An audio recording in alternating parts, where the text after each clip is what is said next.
Modern technology is revolutionizing training by enabling personalized, cost-effective, and engaging learning through AI or artificial intelligence.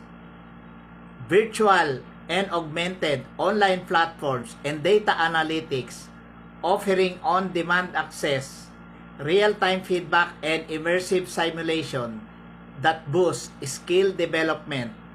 It improves performance and cater to diverse learner needs, making it essential for corporate growth.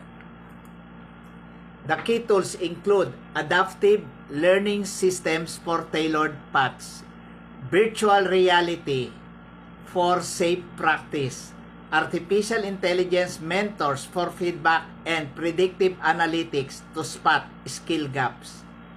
Transforming traditional methods into dynamic, accessible experiences. This is how the new technology shape our training needs. Artificial intelligence creates personalized learning paths, provides virtual mentorship, and identifies skill gaps using predictive analytics. Virtual and augmented reality offers immersive, hands-on practice in realistic simulation without real-world risk. Evolving training models include blended learning. It combines online instructions with face-to-face session, that is flipped classroom. Mobile learning enables learning on smartphones and tablets for ultimate flexibility.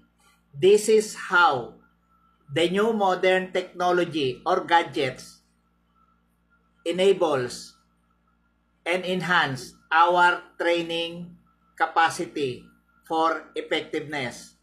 Social learning facilitates collaborations and knowledge sharing through online platforms. These are the new training models that exist in modern training world. Blended learning, mobile learning, and social learning. These are the three modalities of learning system.